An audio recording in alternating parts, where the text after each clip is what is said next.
Hello everyone, so welcome back to another video. तो जैसे कि आप सभी को पता है that your finance account assistant exam is going to held on the 6 of March. तो हमारे पास बहुत ही कम समय है, तो उस पर्पस के लिए मैं आपके लिए एक important topic that is demography and census के ऊपर एक कंप्लीट रिवीजन सेशन लेके आया हूं। आज के लेक्चर में इसे कंप्लीटली रिवाइज करेंगे, क्विकली रिवाइज करेंगे अलोंग विद एमसीक्यू। आप सभी को मैं एक बार दिखा देता हूं। आपके लिए हमने एमसीक्यू भी फ्रेम किए हैं जो हम इस लेक्चर के एंड में डिस्कस करेंगे, आपका मोरल बूस्ट करेंगे। लेकिन उससे पहले हम एक प्रॉपर्ली से रिवाइज कर लेते हैं कि हाँ एक्चुअली में डेमोग्राफी है क्या, सेंसस है क्या। उसी के बाद क्या होगा, जब हम एमसीक्यू करेंगे हमारा कॉन्फिडेंस राइज होगा कि हाँ हमने कुछ पढ़ा हुआ है। ठीक है, अब आप सभी को बता दूंगी जो आपका टॉपिक है डेमोग्राफी एंड सेंसस, आपको अपनी दो सेक्शन में मिलेगा। आपकी जो स्टैटिस्टिक्स सेक्शन है उसमें भी लिखा हुआ है और साथ में आपकी जीके सेक्शन में भी लिखा हुआ। तो आप मान सकते हो इस टॉपिक से आपको मिनिमम 3 to 4 एमसीक्यू आने वाले। तो ये आप टॉपिक कभी छोड़ नहीं सकते, आपकी सिलेक्शन में बहुत ज्यादा महत्वपूर्ण टॉपिक रहेगा आपके लिए, तो इसको आप छोड़ना मत। और बड़ा इजी टॉपिक है, बड़े आसान तरीके से आपको मैं रिवाइज करवा दूंगा। तो चलो आगे बढ़ते हैं, बात करते हैं। पहले हमारा टॉपिक दैट इज डेमोग्राफी। ठीक है, हम ज्यादा डीपली नहीं जाएंगे, मैं आपको ऊपर ऊपर से पूरा ओवर थ्रू आपको रिवाइज करवाना है, मेन चीज ये है। तो आपको मैं बताता हूं डेमोग्राफी क्या है। सर डेमोग्राफी वो है जो दो वर्ड से बना है, एक सर डेमो एंड ग्राफी। ठीक है, आपको पहले पता होना चाहिए दो वर्ड से बना है डेमोग्राफी। सर एक हो गया डेमो, एक हो गया ग्राफी। डेमो का मतलब होता है ह्यूमन पॉपुलेशन, ग्राफी का मतलब होता है record, measure, description, writing, science, study. ध्यान से सुनना, आपसे उधर पूछा जाएगा डेमोग्राफी का जो प्रीफिक्स है वो क्या है। सर डेमोग्राफी का प्रीफिक्स है डेमो। डेमो मतलब पहले, और पहले का मतलब सॉरी पहले कह रहा हूं मैं, तो डेमो का मतलब क्या है sir, human population and the people. और साथ में ग्राफी, ग्राफी के बारे में आपने सुना होगा जियोग्राफी। तो जियोग्राफी क्या होता है सर, स्टडी। ठीक है, जियोग्राफी क्या होता है, स्टडी ऑफ जियो।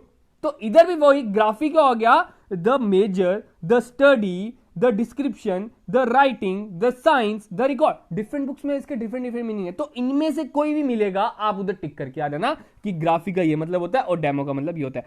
अगर हम इसे कलेक्टिवली ज्वाइन करें तो डेमोग्राफी का क्या मतलब हो जाएगा, we can say that it is a study of people और study of population of a country और प्लेस। तो अगर हम इन्हें कंबाइन कर दे, डेमोस प्लस ग्राफी कर दे, तो इसे हम बोलते हैं that it is a study of population.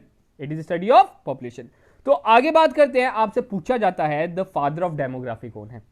तो आपका आंसर ये sir John grunt is the father of democracy. उन्होंने एक बुक भी लिखी है, nature and political observation made upon the bills of mortality 1662। This one is important, ये exam में पूछा गया एक बारी, तो इसलिए मैंने इधर आपको बता रहा हूं कि इसे आप नोट डाउन कर लो कि फादर ऑफ डेमोक्रेसी तो जॉन ग्रंट सभी को पता होगा, लेकिन उन्होंने एक किताब भी लिखी है, nature and political observation made upon the bills of mortality 1662। This one is also important part on your exam. आगे बात करते हैं, डेमोग्राफी जो टर्म है उसे कॉइंड अप करने वाले कौन है, तो दैट इज आर्चेल गिलर्ड इन 1885। ठीक है, ये कुछ डाटा है, ये फैक्ट्स है जो आपको याद रखना पड़ेगा। फिर बात करते हैं कि वर्ल्ड पॉपुलेशन डे। तो वर्ल्ड पॉपुलेशन डे मनाया जाता है 11 जुलाई को। ठीक है, ये चीज आपने याद रखनी है, आपसे पूछा जाता है कि वर्ल्ड पॉपुलेशन डे कब मनाया जाता है। और साथ आपने याद रखना है दैट वर्ल्ड पॉपुलेशन डे मतलब जो पिछले साल का भी गया, 2021 का गया, तो इसका आपका मेन थीम क्या रहा, इसका स्लोगन क्या दिया। इसका राइट आंसर था that the right and choices are the answer. ठीक है, राइट एंड चॉइसेस, ये चीज आपने याद रखनी है, इसका मेन थीम रहा वर्ल्ड पॉपुलेशन डे 2021 का स्लोगन। नेक्स्ट आपका आता है द कंपोनेंट्स ऑफ डेमोग्राफी। तो डेमोग्राफी के मेन कंपोनेंट्स क्या हैं सर, डेमोग्राफी के तीन मेन कंपोनेंट्स रहते हैं, that is birth, death and migration. Birth को हम फर्टिलिटी बोल सकते हैं, डेथ को मोर्टेलिटी बोल सकते हैं, और माइग्रेशन का दूसरा नाम नहीं मिला। बर्थ का नाम आप सभी को पता होगा, बर्थ का मतलब क्या होता है, जन्म लेना। डेथ का होता है डेथ होना, और migration is your transfer from one place to another in search of job, food, shelter and anything. ठीक है, तो ये तीन चीजें इसके मेन कंपोनेंट्स रहते हैं। आपसे पूछा जा सकता है कि डेमोग्राफी के कितने कंपोनेंट्स हैं, तो ये इसके तीन मेन कंपोनेंट्स हैं। आगे बात करते हैं द टाइप्स ऑफ डेमोग्राफी। तो डेमोग्राफी कितने प्रकार के हैं, कितने टाइप्स हैं उसके, तो दो प्रकार की आपकी डेमोग्राफी होते हैं। First one is formal demography and social demography. मैं इसको ज्यादा डीपली नहीं जाऊंगा। डेमोग्राफी अगर फॉर्मल बोली जाएगी तो that is quantity based, and social demography that is quality based. Quantity based मतलब जिसे आप तोल सकते हो, जिसको आप क्वांटिटी में लिख सकते हो। For example your birth rate, आपका death rate, your migration rate, your marriage, your divorce, मतलब कि कितनी मैरिजेस हुई, मतलब कि कितने बर्थ हुए, मतलब कि कितनी डेथ हुई, तो उस डाटा को हम बोलेंगे डेमोग्राफी। फॉर्म कौन सा डेमोग्राफी सर, फॉर्मल डेमोग्राफी। तो ये आपको स्टैटिस्टिक्स में पूछा जा सकता है कि आपको उधर एक डाटा दे दिया जाएगा कि हाँ ये कौन सी डेमोग्राफी है। सर ये हमारी फॉर्मल डेमोग्राफी है क्योंकि it is A quantity based. लेकिन अगर मैं बात करूं हमारी दूसरी डेमोग्राफी की, that is quality based. Quality based का दूसरा हमारा सोशल डेमोग्राफी, मतलब कि इसमें क्या पूछा जाता है, refers to the study of relationship between demographic phenomena no one hand and social and economic phenomena on the other। ध्यान से सुनना इसकी। इसमें आप कह सकते हो फॉर एग्जांपल हम किसी दो को कंपेयर करते हैं, हाँ दो को कंपेयर क्या करना है, एक वुमेन्स को ले लेते हैं और एक मैन को ले लेते हैं। हम इसमें प्रॉपर्ली स्टडी करेंगे कि हमने स्टडी में क्या पाया। हमने स्टडी में पाया that mens are good in mathematics then womens, तो ये हमने स्टडी पाई। और तो ये हमने स्टडी पाई तो ये हमने क्या हुआ, that is your social demography. एक और स्टडी हमने पाई that womens are good in cooking than mens, तो ये भी हमारी क्या हुई, स्टडी हुई। ठीक है, ये जो हमने स्टडी की इसमें हमने क्या पाया, that it is your quality not quantity, तो इसको हम बोलेंगे सर सोशल डेमोग्राफी। नेक्स्ट बात करते हैं, इसमें कुछ इंपॉर्टेंट टर्म्स आ जाती हैं आपकी डेमोग्राफी की। द बर्थ रेट, तो बर्थ रेट का आपने सिंपली याद रखना है टोटल लाइव बर्थ अपॉन, ठीक है, total live birth upon total population into 1000। इसमें याद रखना बर्थ रेट हमेशा इनटू 1000 होता है ना कि 100। हम हमेशा कंफ्यूज होते हैं इसके 100 होगा क्योंकि परसेंटेज में हम 100 से मल्टीप्लाई करते हैं, लेकिन ऐसा नहीं है। जब भी हम बर्थ रेट निकालते हैं या डेमोग्राफी में कोई भी कंपोनेंट पढ़ते हैं तो उसमें मैक्सिमम 99% 1000 वर्ड यूज होता है। ठीक है, कुछ एक दो एक्सेप्शन है वो आगे मैं बताऊंगा। क्रूड अगर डेथ रेट की बात करें, डेथ रेट इज जस्ट उसका दूसरा नाम है सीडीआर। ठीक है, डेथ रेट को सीडीआर बोला जाता है या क्रूड डेथ रेट बोला जाता है। इसमें क्या होता है, नंबर ऑफ डेथ पर 1000 पीपल, उसको हम बोलते हैं crude death rate. Next one is migration. Migration क्या होता है sir, migration is the movement of people from one place to another in search of food job etcetera. अभी मैं आपको ऊपर बता चुका हूं। अब माइग्रेशन के भी दो मेन कंपोनेंट्स आते हैं, that is immigration and immigration. ठीक है, तो इमिग्रेशन क्या होता है, देखो ई है तो एक्सिट, आई है तो इन मतलब आना, ई का मतलब क्या, जाना। मतलब कि जो देश आप छोड़ के जाओगे दैट इज योर, आप उधर के एमिग्रेंट खिलाओगे। उधर के आप क्या खिलाओगे सर, एमिग्रेंट खिलाओगे। लेकिन जिसमें आप एंटर करोगे, ठीक है, जिसमें आप एंटर करोगे उधर के आप इमिग्रेशन खिलाओगे। फॉर एग्जांपल एक पर्सन है इंडिया से जा रहा है कनाडा, एक पर्सन क्या है इंडिया से जा रहा है कनाडा, तो आप कनाडा के इमिग्रेशन खिलाओगे। और अगर आप इंडिया छोड़ के जा रहे हो तो इंडिया के आप क्या खिलाओगे, इमिग्रेशन। ठीक है, ई से ये एमिग्रेशन, ये ई से। ठीक है, इन और एक्सिट। नेक्स्ट बात करते हैं नेट माइग्रेशन। नेट माइग्रेशन का सिंपली क्या है, जितने बंदे आए और जितने गए उनको दोनों को माइनस कर दो, that is net migration. For example हमारे देश में जो इमिग्रेशन थे वो आए फॉर एग्जांपल 100 और जो इमिग्रेशन थे वो फॉर एग्जांपल गए थे 20, तो 100 में से 20 काट दो तो 80, तो नेट माइग्रेशन कितना हो गया सर 80। हमारे देश में 80 लोग बढ़ गए एक तरह से आप कह सकते हो। ठीक है, तो इसका फॉर्मूला याद रखना, पहले इन वाले आएंगे, एक्सिट वाले माइनस करेंगे। इन वाले ज्यादा होंगे तो हमारा एक तरह से बर्डन बढ़ जाएगा कि हाँ हमारे पास ज्यादा लोग आ गए। नेक्स्ट बात करते हैं सेक्स रेशो। तो सेक्स रेशो क्या होता है, the number of females per 1000 mails, मतलब कितनी फीमेल्स है। अगर हम तुलना करें कि अगर हमारे इधर 1000 मेल्स है तो उनके मुकाबले फीमेल्स कितनी है, तो ये चीज भी याद रखना। एक दो एमसीक्यू मैंने इसके रिलेटेड ऐसा भी देखा कि विच of the following statement is wrong, या आपका पूछा जा सकता है कि सेक्स रेशो किसके रिलेटेड होती है, तो याद रखना फीमेल्स अपॉन मेल्स होता है, ना कि मेल्स अपॉन फीमेल होता है। ठीक है, हम फीमेल्स की स्टडी करती है as compare to the males in sex ratio. Next one population density. Population density क्या होता है, देखो पहले आपको पता होना चाहिए 1 किलोमीटर के दायरे में, मतलब कि 1 किलोमीटर स्क्वायर किलोमीटर। ठीक है, 1 किलोमीटर इधर, 1 किलोमीटर इधर, 1 किलोमीटर इधर, 1 किलोमीटर इधर, इन चारों के बीच में ये डब्बा बन गया ना एक, जी सर ये डब्बा बन गया। इस डब्बे के अंदर मतलब 1 किलोमीटर और 1 किलोमीटर, 1 किलोमीटर, 1 किलोमीटर, ये क्या हो गया 1 किलोमीटर, क्या हो गया 1 स्क्वायर किलोमीटर हो गया। तो 1 स्क्वायर किलोमीटर के अंदर आपकी कितनी जनता रह रही है तो उसको बोलते हैं पॉपुलेशन डेंसिटी। तो total number of people per square unit is known as population density. अब बात करते हैं लिटरेसी रेट। अब लिटरेसी रेट में देखो literacy is different than educated. Literacy is different than educated. Literacy क्या होता है आपसे उधर ये पूछा जाता है, बड़ी बार पूछा गया, मैं कहूंगा कि आपका चाहे आप नेशनल लेवल की एग्जाम पूछ लो तो उधर भी एक क्वेश्चन पूछा जाता है, जो आपका लिटरेसी है उसकी डेफिनेशन क्या दी गई है। सर उसकी डेफिनेशन है it defined as a percentage of literates to the total population age 7 years और अबव। जो 7 साल से ऊपर है, जो पढ़ लिखे कितने 7 साल के ऊपर, जो 7 साल के नीचे उनको नहीं हम कंसिडर करते इसमें, ठीक है। फॉर एग्जांपल कोई 4 साल का बच्चा बोलता है हाँ मैं कोई लैंग्वेज पढ़ लिख नहीं सकता, तो उनको हम इन सेक्शंस में नहीं डालते। अगर वो इंसान 7 साल के ऊपर है और साथ में it has an ability he has an ability to read, write और understand any one language, then he is known as literate. Educated हो गया कि वो जो एजुकेशन क्वालिफिकेशन क्या है, क्या वो 10th पास है, 12th पास है, ठीक है, उसने ग्रेजुएशन की है, पोस्ट ग्रेजुएशन की है, पीएचडी की है, दैट इज योर एजुकेशन। और लिटरेसी क्या हो गया, अभी मैंने आपको कहा दिया 7 साल के ऊपर, और अगर आप कोई भी एक लैंग्वेज रीड, राइट या अंडरस्टैंड कर सकते हो, हम उनको बोलते हैं लिटरेट। नेक्स्ट वन होता है डेमोग्राफिक ट्रांसिशन। तो डेमोग्राफिक ट्रांसिशन क्या होता है, it is a phenomena and theory which refers to the historical shift from high birth rate and high death rate with to low birth rate and low death rate with advance technology. मतलब कि ये अभी हमने नीचे ट्रांसिशंस थोड़ी सी stages पढ़नी है उनके बारे में, ठीक है। तो आपसे पूछा जाता है डेमोग्राफिक ट्रांसिशन क्या होता है, मतलब एक स्टेज से दूसरी स्टेज पे जाना, इसका मतलब ये है।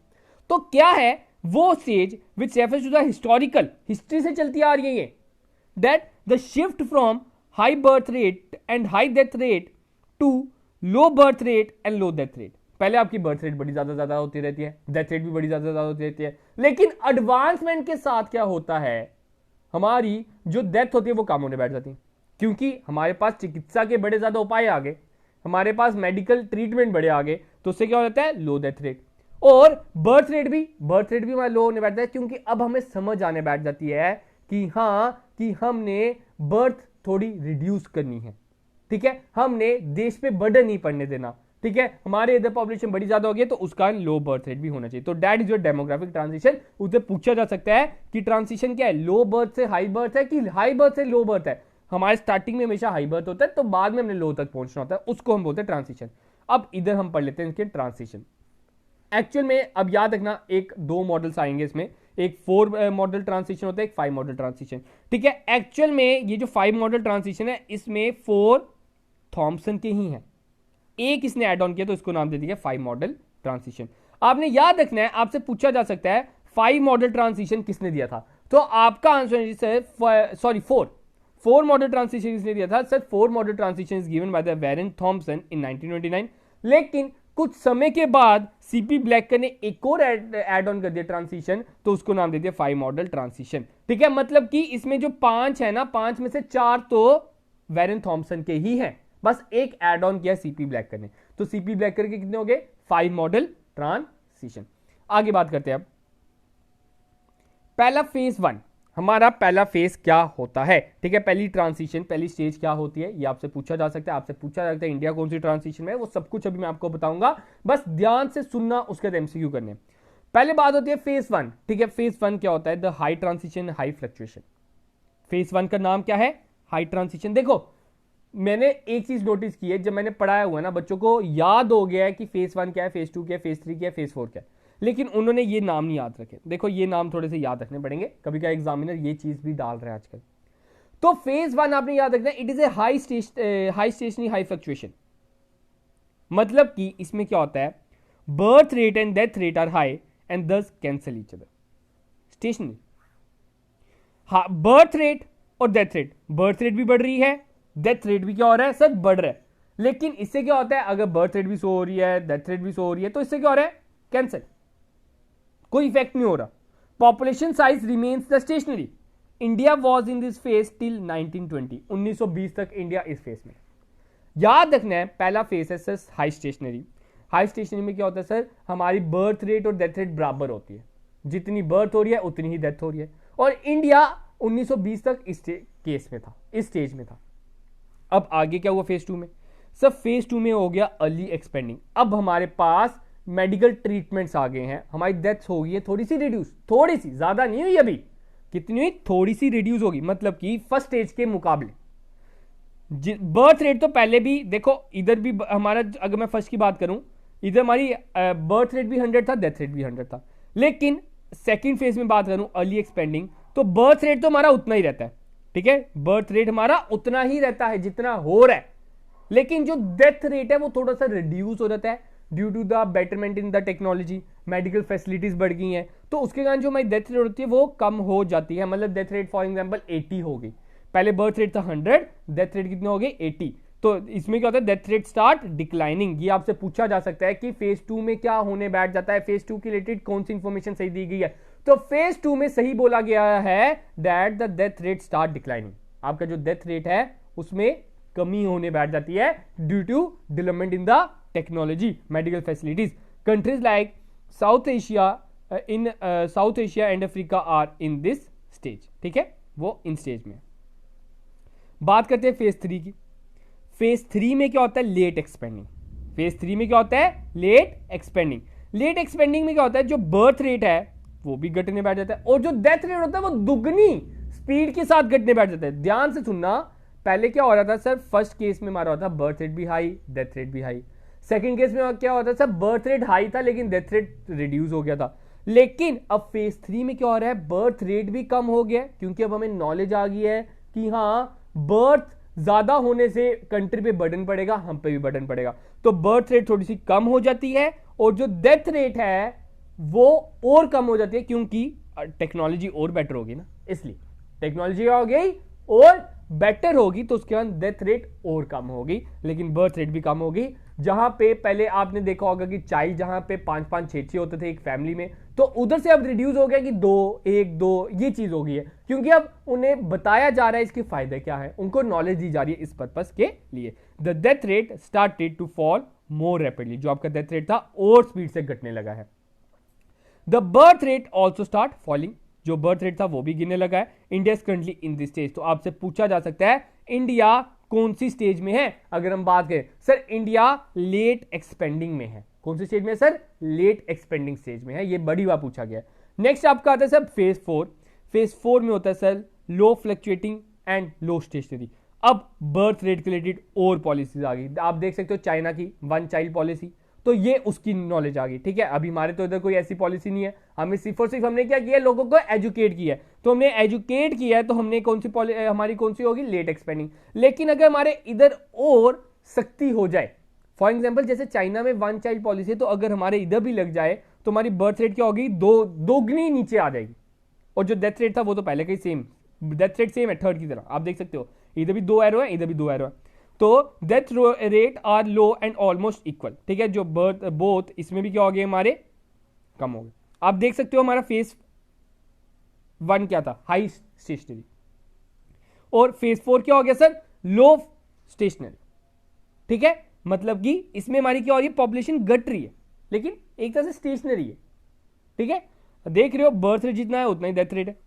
ठीक है, इसमें घट रही है। Most industrialized nations are in this stage like UK, Denmark. बात करते हैं ये हमारे किसके हो गए सर, वेरेन थॉमसन के। वेरेन थॉमसन के हमारे 4 मॉडल हो गए। अब हमारे सीपी ब्लैकर ने एक और मॉडल दिया था सर, 5th वन, उन्होंने 5th फेज बोला, that is a declining stage, जिसमें हमारी जो बर्थ रेट है वो हमारी डेथ रेट के भी नीचे चल जाएगी और पॉपुलेशन साइज स्टार्ट्स डिक्लाइनिंग। और इसमें क्या हो जाएगा, पॉपुलेशन साइज क्या हो जाएगा, डिक्लाइन होने बैठ। तो अब आगे हम बात करते हैं, ठीक है, पॉपुलेशन पिरामिड की। होप सो आपको ट्रांसिशंस क्लियर होंगे, स्टेजेस क्लियर होंगे। तो अब पॉपुलेशन पिरामिड की बात करते हैं। पॉपुलेशन पिरामिड में क्या आपका आता है, देखो आपने पिरामिड आप सभी ने देखा होगा। ठीक है, तो उसी तरह के हमने कुछ पिरामिड देखने, तो ध्यान से देखना। सबसे पहले आपको पता होना चाहिए दैट ये population pyramid also known as the age gender pyramid.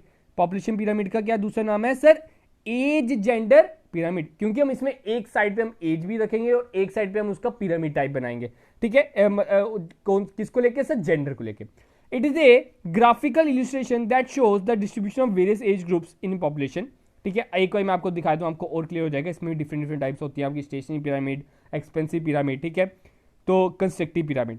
ये आपके 3 तरह के पिरामिड्स होते हैं। तो ध्यान से देखना, पहले आपका होता है स्टेशनरी पिरामिड, जिसे हम कांस्टेंट पिरामिड भी बोलते हैं। मतलब कि ये उन देशों में बनेगा, उधर की ऐसी स्थिति होगी जहां पे आपके यंग पीपल और ओल्ड पीपल बराबर होंगे। ठीक है, तो उसको हम बोलते हैं स्टेशनरी पिरामिड। आपसे पूछा जा सकता है स्टेशनरी पिरामिड कैसा है सर, स्टेशनरी पिरामिड बिल्कुल एक स्क्वायर रेक्टेंगल की तरह है। आप देख सकते हो जो आपका ये है, जितने आपके 0 से 10 तक बच्चे हैं उतने आपके 80 to 90 है, तो इसको हम बोलते हैं स्टेशनरी पिरामिड। अब जो इसमें क्वेश्चन पूछते हैं एग्जामिनर, वो उसमें ये पूछते हैं कि स्टेशनरी पिरामिड में आपका बेस और टॉप कैसा होता है। सर इसमें हमारा बेस साइज और टॉप साइज दोनों बराबर होते हैं। बेस और टॉप साइज क्या होते हैं सर? बराबर होते हैं। ऊपर से देखो, ऊपर भी सेम है, नीचे भी सेम है। इसके कारण हम बोल सकते हैं old population is equal to young population. ध्यान सुनो आप, सेकंड फेज। सेकंड फेज होता है एक्सपेंसिव पिरामिड। एक्सपेंसिव पिरामिड क्या होता है? इसमें हमारी यंग पॉपुलेशन ज्यादा होती है, हम एक्सपैंड कर रहे हैं, बढ़ रहे हैं, और हमारी जो ओल्ड पॉपुलेशन होती है वो कम होती है। तो उसके कारण ये हमारा जो होता है, इसमें बेस साइज क्या होता है सर? बेस साइज हमारा होता है वाइड। अगर टॉप की बात करें it is your narrow. Base size क्या है? वाइड। और टॉप की बात करें नैरो, उसको बोलते हैं एक्सपेंसिव पिरामिड। इसमें क्या रहता है आपका? यंग पॉपुलेशन ओल्ड पॉपुलेशन से ज्यादा होती है। थर्ड की बात करते हैं, that is your constructive pyramid. Constructive pyramid में क्या होता है? ओल्ड पॉपुलेशन आपकी ज्यादा होती है as compare to the young population. इसमें आपका टॉप साइज वाइड होता है और आपका बेस साइज क्या होता है? नैरो होता है। ध्यान सुनना, एक बार मैं फिर से कैप को रिपीट करा देता हूं। तो एक मैं फिर से बताता हूं, देखो ध्यान से। एक होता है स्टेशनरी। सर स्टेशनरी में क्या होता है? बर्थ रेट और डेथ रेट बराबर होता है। अगर हम बात करें सर नीचे एक्सपेंसिव, सर एक्सपेंसिव में क्या होता है सर? हमारा जो नीचे वाला डेट जो बेस, बेस मतलब कि young population. Sir young population हमारी होती है वाइड, और अगर हम टॉप साइज की बात करें सर वो नैरो, ठीक है, उनकी पॉपुलेशन होती है कम। फिर अगर हम बात करें अपना कंस्ट्रक्टिव के बारे में, उसको हम डिक्लाइनिंग भी बोलते हैं, मतलब कि हमारी जो ओल्ड पॉपुलेशन है, मतलब इसमें बर्डन ज्यादा है एक तरह से। हमारी जो ओल्ड पॉपुलेशन है वो हमारी ज्यादा है, इसलिए हम उसको बोलते हैं आपका जो टॉप साइज है वो वाइड रहेगा, और जो हमारा बेस है, हमारी जो छोटी है, छोटी यंग पॉपुलेशन है, वो हमारी क्या रहती है? नैरो रहती है। ठीक है, आगे हम बात करते हैं मोर इंपॉर्टेंट टर्म्स इसके रिलेटेड। इसके मोर इंपॉर्टेंट टर्म्स आती है, दैट इज एंटी नेटलिस्ट और एक होते हैं प्रो नेटलिस्ट। अब आपको इनके बारे में पता होना चाहिए। refers to the policy of government to slow population growth by reducing the number of births, refers to the policy of government to increase population by increasing or rising number of births। ठीक है, अब ध्यान से सुनना। एक आपको उधर पूछा जा सकता है which of the following statement is correct इनके रिलेटेड, या आपसे पूछा सकता है what do you mean by anti natalist policy, या what do you mean by pro natalist policy. Anti natalist policy वो होती है जिसमें गवर्नमेंट कहती है कि अपनी पॉपुलेशन को, उनकी पॉपुलेशन ग्रोथ को कम करो, उसको बोलेंगे एंटी। अगर प्रो की बात करें तो गवर्नमेंट बोलती है पॉपुलेशन को बढ़ाओ। तो एंटी में आपका जो टूल आ जाता है डिक्रीजिंग बर्थ रेट, और अगर हम प्रो नेटलिस्ट में बोले इंक्रीजिंग बर्थ रेट। ठीक है, तो ये याद रखना, एंटी नेटलिस्ट का आपको उधर पूछा जा सकता है कि increasing birth rate is the tool of anti netlist और प्रो नेटलिस्ट। तो वो किसका आपका आता है? एंटी नेटलिस्ट का आपका टूल आ जाता है डिक्रीजिंग बर्थ रेट, सॉरी, ठीक है, डिक्रीजिंग एंटी का और इंक्रीजिंग प्रो नेटलिस्ट का। नेक्स्ट बात करते हैं एज डिपेंडेंसी रेशियो। ठीक है, ये भी बड़ा इंपॉर्टेंट आता है। एज डिपेंडेंसी रेशियो होती है द रेशियो बिटवीन द आप कह सकते हो कि young population and the old population. ठीक है, अब आपको इधर क्या याद रखना है? एक होता है डिपेंडेंट, एक होता है इंडिपेंडेंट। एक होता है डिपेंडेंट और एक होता है इंडिपेंडेंट। डिपेंडेंट मतलब जो किसी पे डिपेंडेंट है। आपको सिंपली आपको इसका मीनिंग भी पता होगा। डिपेंडेंट मतलब जो किसी पे डिपेंडेंट है। तो डिपेंडेंट पॉपुलेशन में कौन कौन सा आ जाता है? सर डिपेंडेंट पॉपुलेशन में आ जाती है एक 0 to 14 और दूसरा आप कहते हैं सर 65 से ज्यादा। 0 to 14 कितने हो गए? 14 साल के नीचे बच्चे, वो डिपेंडेंट ही होंगे ना, वो अपना थोड़ी कमा रहे हैं, वो माँ बाप के पैसों पे जी रहे हैं। ठीक है, ऑब्वियस बात है 14 के बाद भी माँ पापा के पैसों पे ही जी रहे होते हैं मैक्सिमम, लेकिन 0 to 14 ये कंसीडर करते हैं। 14 के ऊपर वालों को हम इंडिपेंडेंट कंसीडर करते हैं इन स्टैटिस्टिक्स। और जो 65 के ऊपर है उनको भी हम किस में डालेंगे सर? डिपेंडेंट में डालेंगे। और इंडिपेंडेंट कौन से हो गए सर? इनके बीच वाला कौन सा हो गया सर? 15 to 65। इनके बीच वाले कौन से हो गए सर? 15 to 64। अब ध्यान से सुनना इसके रिलेटेड। एक हो जाता है दैट, एक होता है डेमोग्राफिक डिविडेंड और एक होता है डेमोग्राफिक बर्डन। देखो डिविडेंड क्या होता है सर? डिविडेंड होता है एक तरह से फायदा, और एक आपका होता है बर्डन। बर्डन मतलब टेंशन। तो टेंशन कब होगी सर? टेंशन हमें तब होगी जब हमारी डिपेंडेंट जो है, डिपेंडेंट पॉपुलेशन जो है वो इंडिपेंडेंट से ज्यादा है। तो इधर मैंने यही लिखा है, यही आपसे पूछा जाएगा।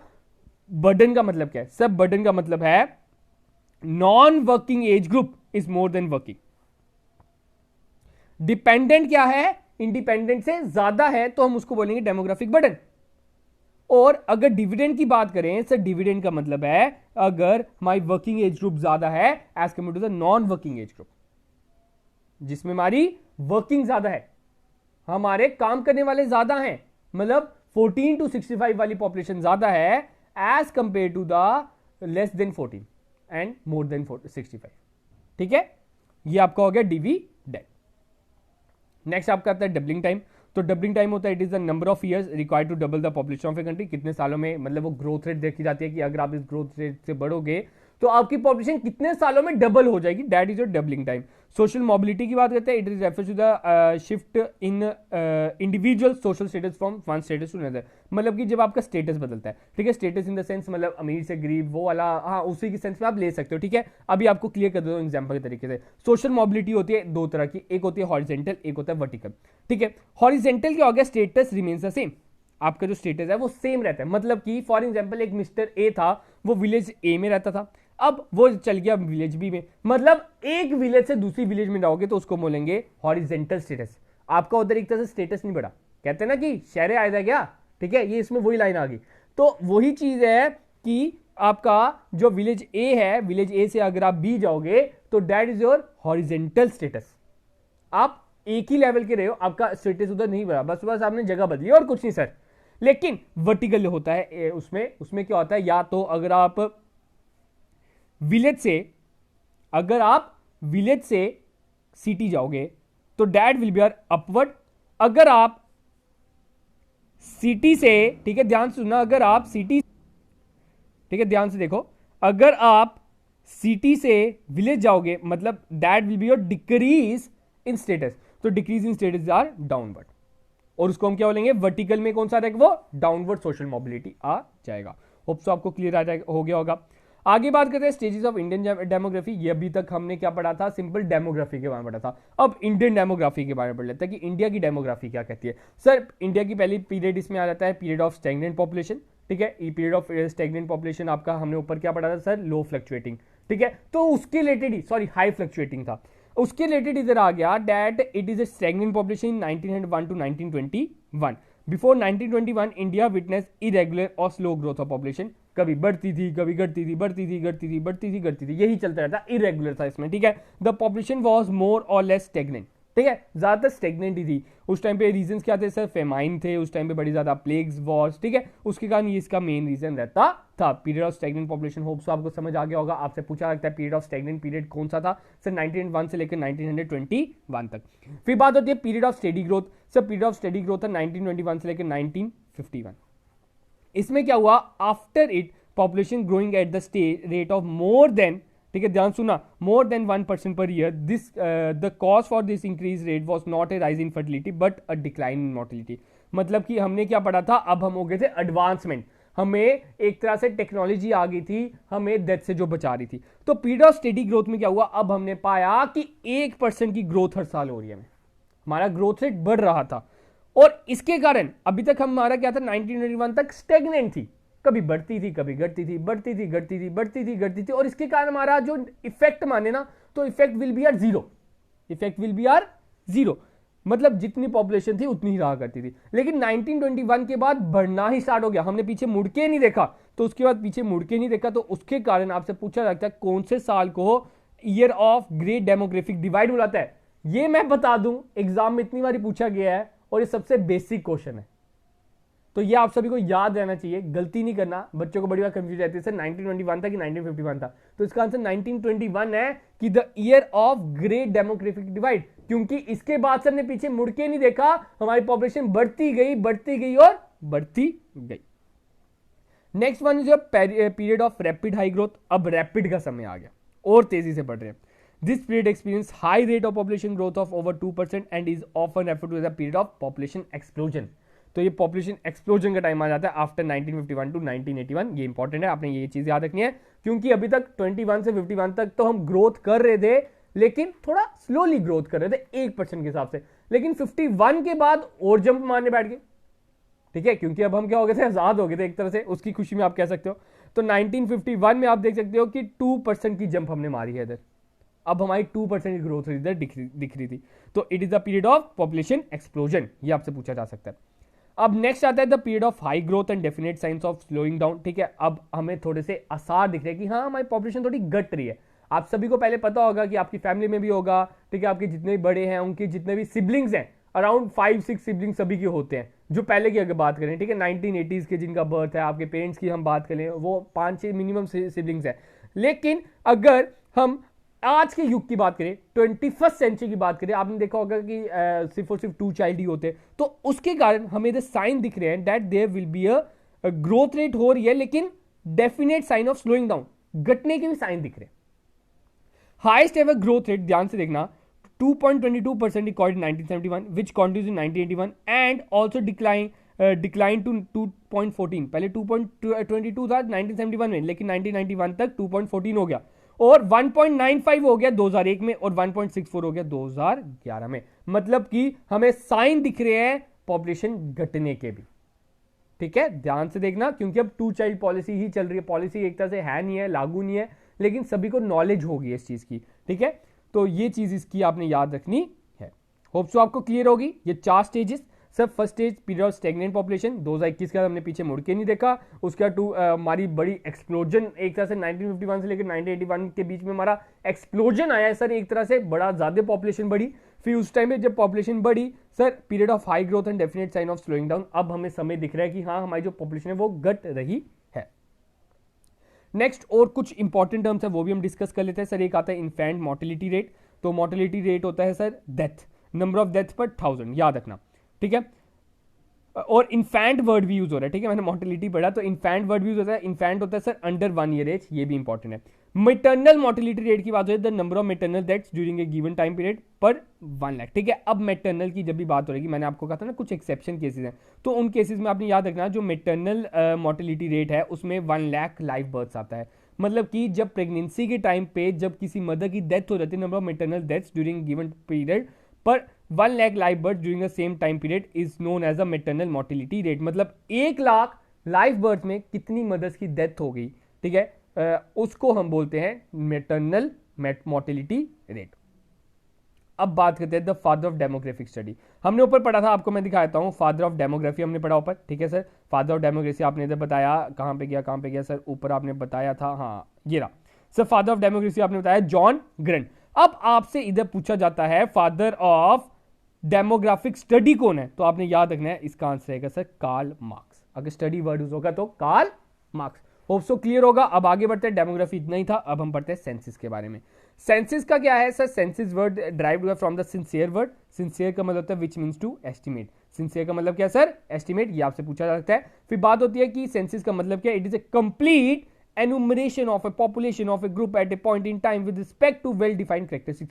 मतलब उसके प्रॉपर कैरेक्टरिस्टिक्स की हमने स्टडी करना कि हाँ कितने मेल्स है, कितने फीमेल्स है, कितने इन्फेंट्स है, कितने कमा रहे हैं, कौन डिपेंडेंट है, कौन इंडिपेंडेंट है, कितने एम्प्लॉयड है, कितनी स्टडी किया है, और सब कुछ हमने उनके ऊपर जब स्टडी करना, that is known as census. It is enumeration of population. ये पॉइंट आपने याद रखना, ये आपसे पूछा जा सकता है, which of the following point is correct about the senses.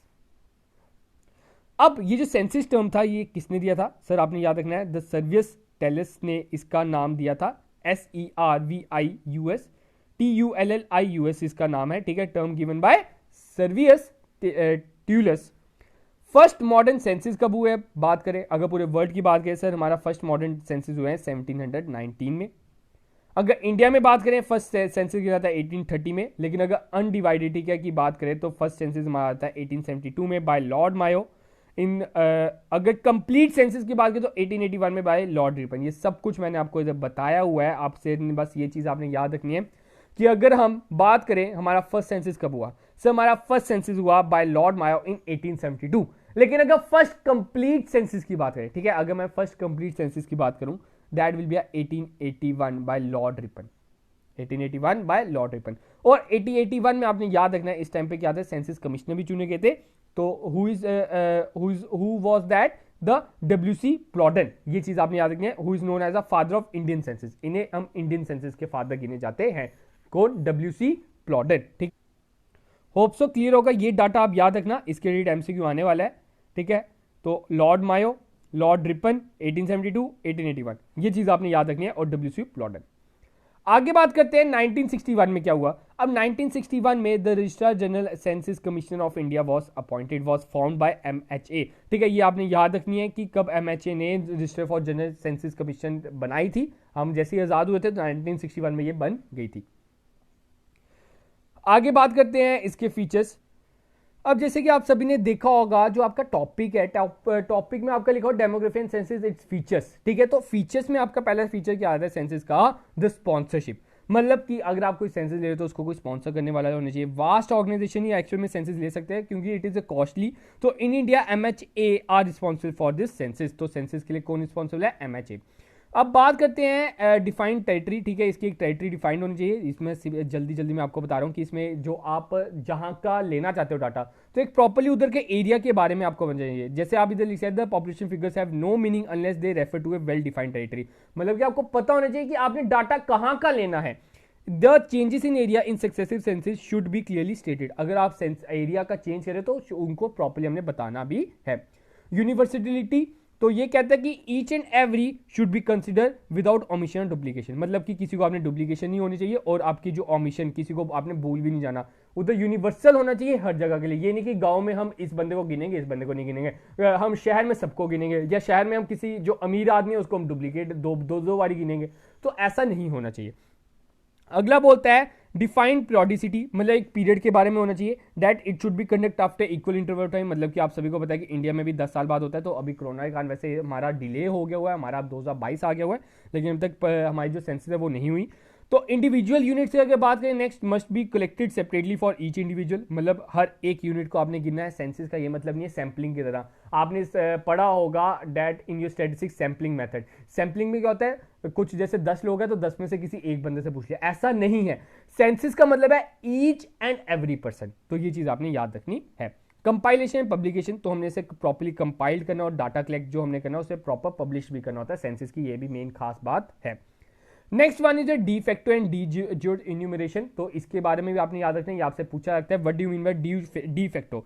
Sir de facto क्या होता है? In order to reduce the risk of double count, ताकि आपकी डबलिंग ना हो जाए, हम ये दोनों मेथड यूज करते हैं। डी फैक्टो में क्या होता है? Where a person spends the night of the day, जहां पे वो रात गुजारता है जिस घर में। फॉर एग्जाम्पल किसी इंसान के दो घर हैं, ठीक है, तो हम उसको उधर काउंट करेंगे जहां पे वो रात गुजारता है। ठीक है। अगर डी ज्योर की बात करें, जहां पे इज टेकन इनटू कंसीडर, जहां पे उसका लीगल रेजिडेंस है, मतलब कि उसके कागजों में उसका कौन सा रेजिडेंट लिखा हुआ है, अगर हम उसको उस रेजिडेंट के अकॉर्डिंग कंसीडर करेंगे, that will be a D jure. ये चीज आपने याद रखनी है। आगे बात करते हैं इसके फंक्शन आप देख सकते हो एडमिनिस्ट्रेशन एंड पॉलिसी में, census for research and policy, business and industry, सभी में मदद करता है। तो पहले हम सेंसस 2011 देख लेते हैं, उसके बाद आपका टॉपिक खत्म है, फिर हम एमसीक्यू भी जाते हैं। 2011 का सेंसस क्या कहता है? सर इंडिया का ये कौन सा सेंसस नंबर था? सर 15 था। आफ्टर इंडिपेंडेंस कौन था? सर 7 था। और इसका मोटो क्या है? Sir our census our future. Clear है? आपने मेन चीज क्या याद रखना है कि जो सेंसस 2011 था, मतलब जो लेटेस्ट है, अभी तो हमारा लेटेस्ट जो सेंसस 2011 ही है, तो वो जो सेंसस था इंडिया का कौन सा सेंसस नंबर था? सर वो 15 था। अगर हम बात करें आफ्टर इंडिपेंडेंस, तो after independence it was your 7th। ठीक है। और इस 2011 का मेन मोटो क्या था? Our census and our future. अब इसमें इस सेंसस कंडक्ट करने में टोटल कितना पैसा लग गया? तो ध्यान रखना, द 22 मिलियन या 2200 करोड़ आप बोल लो, 22 मिलियन या 2200 करोड़ रुपए इसको लग गए। इसमें आपको खर्च हो गए आपको सेंसस कंडक्ट करने में। अब बात होती है पर कैपिटा एक्सपेंडिचर, मतलब पर पर्सन। हमारी जितने इंसान थे, जितनों की पॉपुलेशन की गिनती हुई, हमने उससे क्या किया? 22 मिलियन को डिवाइड कर दिया। जब हमने 22 मिलियन को उससे डिवाइड किया तो आंसर आता है सर 18.19। 18.19 पर कैपिटा एक्सपेंडिचर हुआ, मतलब हर एक इंसान को गिनने में 18 रुपए लगे हैं। यह चीज आपने याद रखनी। टोटल पॉपुलेशन क्या थी? आप सभी को पता है आपकी 121 करोड़ थी। ठीक है, आप देख सकते हो। ठीक है, ये आपका एग्जैक्ट डाटा एक्चुअल में constitute about 17.5% of world population. और अगर वर्ल्ड पॉपुलेशन की बात करें तो 17.5% है। और इस टाइम के सेंसस कमिश्नर कौन थे? That is your CM Chandramouli. ठीक है, 2011 में कौन थे हमारे सेंसस कमिश्नर? सीएम चंद्रमौली। और यह माना गया कि इस संसार में जितने भी इंसान हैं उसमें से हर छठा इंसान इंडियन है। जितने भी इंसान हैं उनको अगर हम बांटे तो हर छठा इंसान इंडियन होता है, क्योंकि आप देख सकते हो 100 में से 17.5% तो इंडियंस है। ग्रोथ रेट कितनी पाएगी? सर 17.6, 17.5, 17.6। इधर ये चीज याद रखनी है, दैट 18 करोड़ की हमने जंप मारी थी। हमारी 2001 से लेकर 2011 तक कितनी इंक्रीज हुई पॉपुलेशन? 18 करोड़। ठीक है, अब ये जो था सेंसस, ठीक है, ये आपके दो फेसेस में हुआ था। याद रखना, आपका एक पहला 2010 में स्टार्ट हो गया था अप्रैल से सितंबर, जिसमें हमने हाउस लिस्टिंग की थी। फिर दूसरे फेज में हमने पॉपुलेशन एनुमरेशन किया था from 9 to 28 Feb. Highest best performer कौन रहा? ये हमारे रहे थे केरला, और वर्स्ट परफॉर्मर रहे थे हमारे बिहार। सेंसस 2011 और 21 तक अगर हम बात करें, only period in which history of India which shows negative growth rate, ये भी इंपॉर्टेंट है। ऐसा कौन सा साल था जिसमें इंडिया को नेगेटिव ग्रोथ रेट मिली थी? 1911 से लेकर 1921 वाला पीरियड था। अब बात करते हैं हाईएस्ट पॉपुलेशन। आपको एक कोई मैं डाटा दे देता हूं, ठीक है, छोटा सा ही रह गया, फिर उसके बाद हम आगे बढ़ते हैं। तो हाईएस्ट पॉपुलेशन सर हमारी है यूपी में 20 करोड़। आपको बता दूं रशिया से ज्यादा पॉपुलेशन इसकी है, यूपी अकेले की। फिर महाराष्ट्र, देन बिहार, और लोएस्ट पॉपुलेशन सर सिक्किम। अगर हम यूटी वाइज बात करें तो हमारा दिल्ली आ जाता है, दिल्ली के बाद लक्षद्वीप। डिस्ट्रिक्ट वाइज बात करें तो थाने, थाने के बाद दिबांग वैली। सबसे कम कौन से सर? दिबांग वैली। और सबसे ज्यादा किसके सर? थाने। फिर बात करते हैं literacy rate. Sir literacy rate in 2001 में, ठीक है, 2001 में लिटरेसी रेट था 64.83 और 2011 में लिटरेसी रेट हो गया 74.01, शोज इंक्रीज ऑफ 9.21%। तो ये चीज आपने, ये जो डाटा है जो मैं बार बार बोल रहा हूं, सेंसस 2011 के रिलेटेड आपको ये इंफॉर्मेशन आने वाली है, पूछी जा सकती है, तो इसको आपने ध्यान रखना है। अगर हम स्टेट वाइज बात करें, टॉप लेवल पे आप सभी को पता होगा द केरला की जो लिटरेसी रेट था दैट इज 93.91, मिजोरम का था 91.58, बिहार का सबसे कम था 63.82। यूटी वाइज बात करें तो लक्षद्वीप 92.28 और दादर नगर हवेली का सबसे कम 77%। सेक्स रेशियो की बात करें तो अकॉर्डिंग टू 2001 933 और अकॉर्डिंग टू 2011, ठीक है, 940। 2001 में कितनी थी? 933। स्टेट वाइज बात करें तो आपकी बात होती है the Kerala and Haryana. State wise अगर बात करें सेक्स रेशियो सबसे ज्यादा केरला में थी, क्योंकि बेस्ट परफॉर्मर है ना केरला में। आप देख सकते हो हमारी सेक्स रेशियो भी सबसे ज्यादा है, और हम बात करें डेट योर लिटरेसी रेट भी सबसे ज्यादा है, और हरियाणा में सबसे कम है। फिर हम बात करते हैं density of population. Density of population में बड़ा अच्छा डाटा आपको मैं बताऊंगा, आप हैरान हो जाएंगे सुन के। डेंसिटी ऑफ पॉपुलेशन क्या है? डेट इंडिया में जो थी वो 382 पर स्क्वायर किलोमीटर थी, 382 पर स्क्वायर किलोमीटर थी। लेकिन अगर हम स्टेट वाइज बात करें तो बिहार टॉप पे थी, अरुणाचल प्रदेश सबसे कम थी 17, ठीक है, ये डाटा याद रखना। अब जो मैं आपको बताने वाला हूं सबसे ज्यादा, ठीक है, ध्यान सुना, सबसे ज्यादा डेंसिटी ऑफ पॉपुलेशन कौन सी यूटी में थी? That is Delhi. आप हैरान हो जाओगे, 1 किलोमीटर के दायरे के अंदर आपको उधर 11,320 बंदे मिलेंगे। कितने बंदे मिलेंगे? 11,320 बंदे। आप देख सकते हो इंडिया में 382 है, बिहार में 1106 है, लेकिन दिल्ली ऐसा प्रदेश है, छोटा सा प्रदेश है, उधर आपने फ्लैट सिस्टम देखा होगा, एक छोटी सी जगह पे एक इतने सारे आपके इतनी बड़ी बड़ी इमारतें हैं, तो उधर 11,000 बंदे बसे हुए हैं 1 किलोमीटर के दायरे के अंदर अंदर, ठीक है। तो ये चीज आपने याद रखनी है, ठीक है गाइस। अब ये लास्ट डाटा देख लेते हैं सेंसस ऑफ जेएंडके, ठीक है। जेएंडके का 2011 का देखो स्टेट वाइज था, तो उस टाइम में स्टेट थे हम, तो पॉपुलेशन थी 1.25 करोड़, ठीक है। सेक्स रेशियो आप 889 लिख लो, आपकी लिटरेसी रेट 67.16 थी, डेंसिटी आपकी 56 थी, ठीक है। ये चीज आपने याद रखनी है। ये जो डाटा है मैं आपके लिए इंपॉर्टेंट लेके आया हूं, ये आपसे पूछी जाती है बड़ी बार एग्जाम में। तो अब हम एमसीक्यू की ओर चलते हैं। होप सो आपको सब कुछ नॉलेज होगी कि क्या है डेमोग्राफी, क्या है सेंसस, क्या है उसके फीचर। तो अब हम आगे बढ़ते हैं एमसीक्यू की। तो आज का पहला क्वेश्चन क्या कहता है, ध्यान से सुना, which year is known as the year of demographic divide, ठीक है। तो इसका आंसर क्या होना चाहिए डेमोग्राफिक डिवाइड का? जब हमने पीछे मुड़ के नहीं देखा, ठीक है, जब हमने पीछे मुड़ के नहीं देखा, तो इसका आंसर क्या रहेगा? दैट द 1921, ठीक है। आंसर गलत दिया हुआ है, तो इसका आंसर फोर्थ ऑप्शन रहेगा। तो 1921 is known as the year of demographic divide. बात करते हैं क्वेश्चन नंबर 2 की, when was the first census held in India. तो इंडिया में फर्स्ट सेंसस कब हेल्ड हुए, ठीक है। तो first census is held in the 1872, तो इसका आंसर क्या रहेगा sir? Fourth option, by Lord Mayo. Next बात करते हैं, who was the governor general when first census was held. तो अभी मैंने आपको बता दिया कि गवर्नर जनरल कौन था जब हमारे फर्स्ट सेंसस हेल्ड हुए, that is Lord Mayo. Who among the following is called the father of demographic study. मैंने स्टडी की बात कर रहा हूं, तो ध्यान रखना डेमोग्राफी की बात नहीं कर रहा हूं। आपका आंसर आपका होमवर्क रहेगा, आपने बताना है द फादर ऑफ डेमोग्राफी कौन है, ठीक है, वो आपने कमेंट सेक्शन में लिख के बताना है। लेकिन मैंने तो पूछा है द डेमोग्राफिक स्टडी के फादर कौन है, तो that the answer will be Karl Marx. Next question, the term demography was given by. तो डेमोग्राफी टर्म देने वाले कौन इंसान थे, ठीक है। अभी मैंने आपसे पूछा, तो वो मैंने एक्चुअली में डेमोग्राफी के फादर पूछे, इधर टर्म पूछ रहे हैं, ठीक है। तो टर्म का आंसर क्या है? द अचाइल गिलर्ड, ठीक है। आगे बढ़ते हैं, the concept demographic transition model with 4 stages. 4 stages वाला मॉडल। सर 4 स्टेजेस वाला मॉडल कौन सा है? तो 4 स्टेजेस वाला हमारा मॉडल दिया था daddy of Warren Thompson. B option the right one.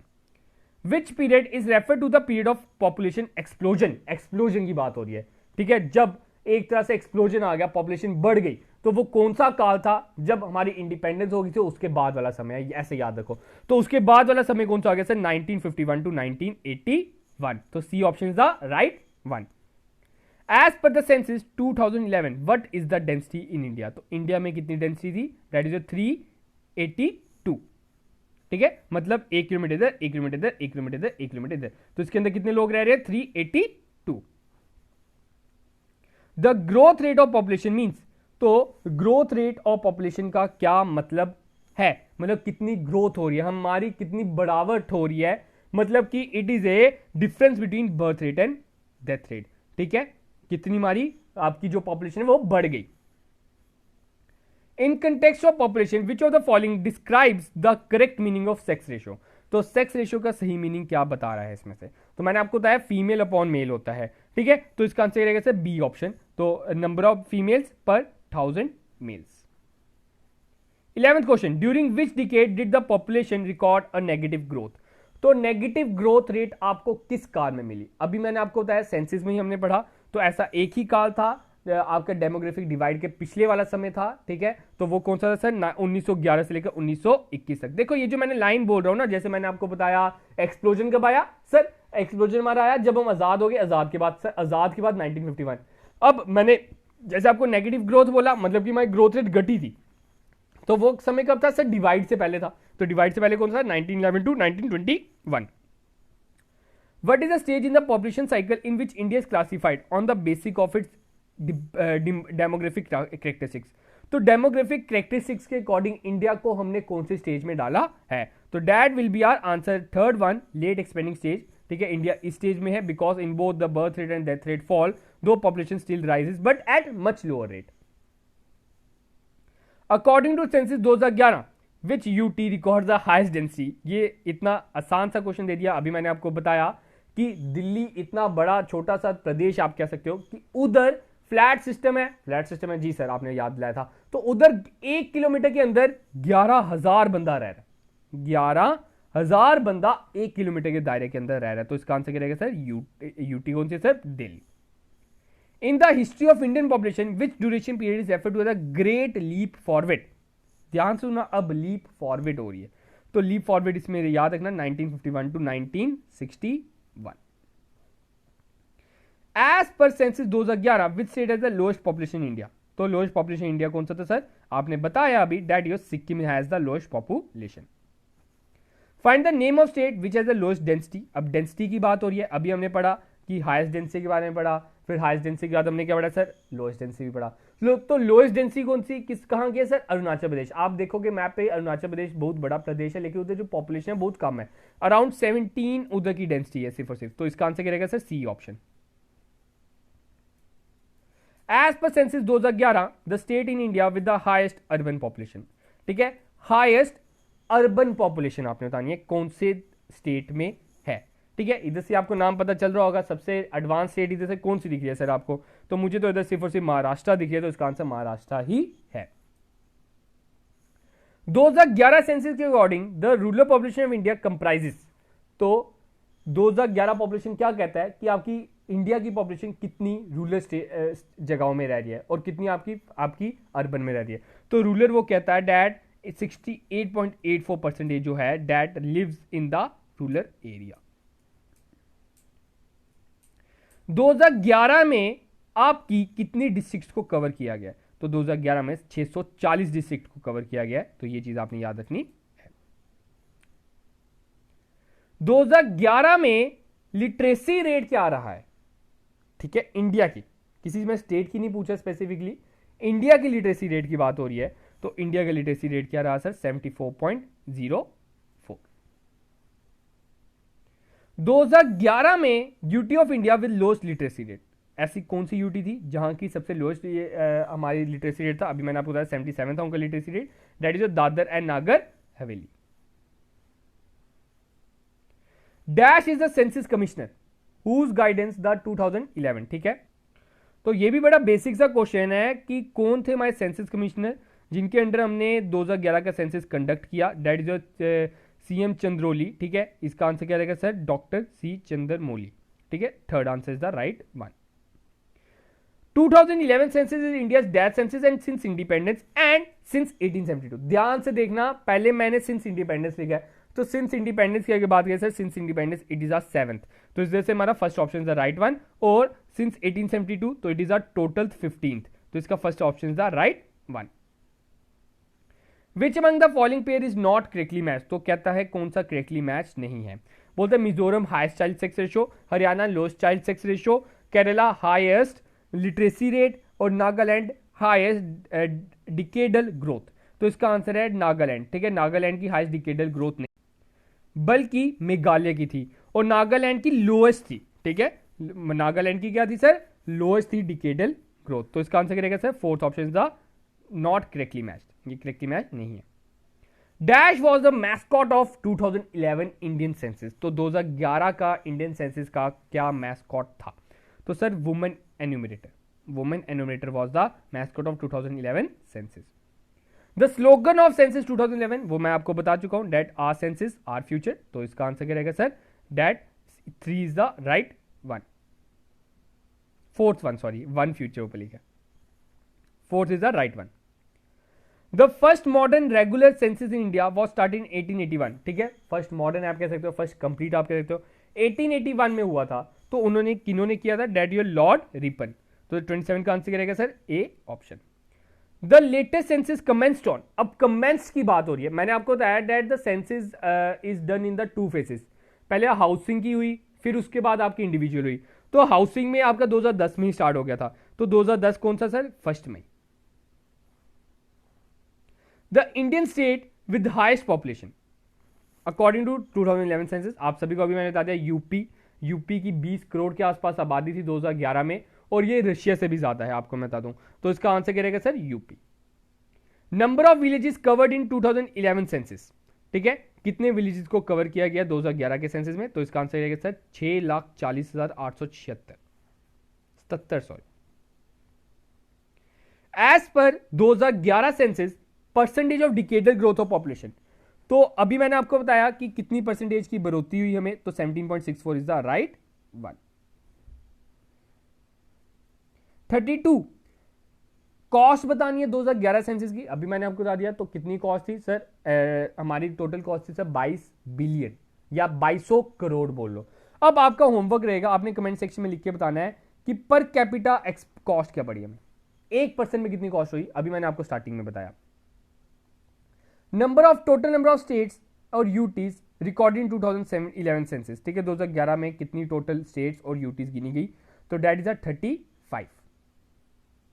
India has dash percentage of world population area and dash percentage of world population. पहले एरिया की बात हो रही है, पहले आपने एरिया बताना फिर पॉपुलेशन बताना है। अभी हमने पॉपुलेशन पढ़ा था सर पॉपुलेशन हमने पढ़ा था अराउंड 17, तो इधर हम आसपास हमें 16% ही मिल रहा है। और साथ में आप सभी को पता होगा, थोड़ा सा ऊपर चलते हैं, हाँ, और साथ में आप सभी को पता होगा that the population of world geographical area कितना है सर? 2.4 है, ये हमने ज्योग्राफी में पढ़ा है। तो इसका आंसर क्या रहेगा sir? C option is the right one. 2.4 हमारी जियोग्राफिकल एरिया है। और अगर हम बात करें तो वर्ल्ड पॉपुलेशन दैट इज 16%। मैंने आपको कहा था हर छठा इंसान ऐसा है जो इंडियन है, ठीक है, 6%। मैंने बताया था ना, आप 100 को 16 से डिवाइड कर सकते हो तो आंसर 6 पॉइंट समथिंग आता है। तो यही माना जाता है कि हर छठा इंसान आपका इंडियन है। तो आगे हम बात नेक्स्ट क्वेश्चन की, which state has recorded the highest sex ratio in state? तो कौन सी स्टेट ने हाईएस्ट सेक्स रेशियो बताई थी? That is Kerala.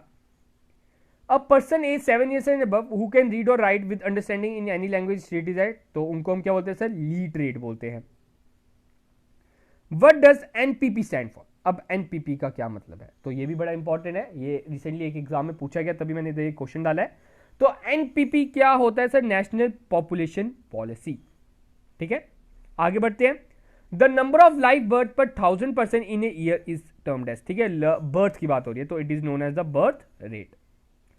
Working population include those person who fall in the age group, ठीक है, वर्किंग पॉपुलेशन की बात हो रही है। एक होता है डिपेंडेंट, एक होता है इंडिपेंडेंट। तो इसमें इंडिपेंडेंट कौन कौन से? 15 to 59, तो A option is the right one. आप देख सकते हो ए का ट्रेंड चल रहा है अब। At present rate of population growth, of India and China, by which year is India likely to overtake China as the world's most populous country. तो कौन से साल में माना जाता है कि इंडिया चाइना को ओवरटेक कर लेगी? That is in 2030। ठीक है, तो इसका आंसर रहेगा सी ऑप्शन। होप सो आपको ये क्लियर होगा। ये पीडीएफ मैं आपको टेलीग्राम पे प्रोवाइड कर दूंगा। ये हमारे 40 एमसीक्यू है, टॉप 40 एमसीक्यू है। इस तरह का कुछ डाटा है जो मैं आपके लिए लेके आया हूँ। देखो इसमें कुछ समझाने वाले टॉपिक जो थे वो मैंने आपको लेक्चर में समझा दिए, और साथ में कुछ फैक्चुअल डाटा था वो मैंने आपको एज ए एमसीक्यू समझा दिया। आपको कुछ मैंने तरीके भी बता दिए कि कैसे आप याद सकते हो। जैसे एक्सप्लोजन का बढ़िया, मैं बच्चों के मैसेज आते थे एक्सप्लोजन बढ़िया भूल जाता है, हम 1921 1951 में कंफ्यूज होते हैं। तो मैंने एक्सप्लोजन आपको बता दिया कि आपने ऐसे याद रखना है कि हम जैसे आज़ाद हुए तो एक्सप्लोजन आ गया। तो 1921 आपने कैसे याद रखना है सर? 1921 में हम क्या हुआ था सर? हम जैसे ही आपका 1921 में हुआ था हमने पीछे मुड़ के नहीं देखा था। ठीक है, तो वो चीज़ आपने उसमें याद रखनी है। तो गाइज यही थे आज के कुछ टॉप एमसीक्यू। सिर्फ और सिर्फ इसमें फर्स्ट एमसीक्यू करेक्ट करने की जरूरत है। इसका आंसर 1921 है, तो इसमें मिसप्रिंटिंग हो गया, इसका आंसर इधर गलत दिया हुआ है। ठीक है, तो गाइज आज का अपने लेक्चर इतना ही रखते हैं, तो मिलते हैं कल अपने नए लेक्चर। होप सो आपको ये लेक्चर अच्छा लगा होगा। तो इस लेक्चर को जल्दी से आप लाइक कर दो, शेयर कर दो और सब्सक्राइब भी कर दो चैनल को, जिन्होंने अब तक सब्सक्राइब नहीं किया गया। और साथ में आप कमेंट सेक्शन में एक बार अपना नेक्स्ट टॉपिक बता दीजिए। और रात को आपको मैं बता दूं एक और आपको लाइव सेशन हम ज्वाइन करने वाले हैं आपका for your accountancy practice set number 4, जिसमें हम आपके अकाउंटेंसी के टॉप 30 एमसीक्यू डिस्कस करेंगे। तो उसके लिए भी आप रात के लिए 10 बजे तैयार रहना, हम आपके साथ लाइवली बात करेंगे। आपके कोई डाउट्स होंगे उधर हम क्लियर करने की कोशिश करेंगे। तो गाइस आज का अपना लेक्चर इतना ही रखते, तो मिलते हैं कल अपने नए लेक्चर के साथ। तब तक के लिए आप सबसे अलविदा।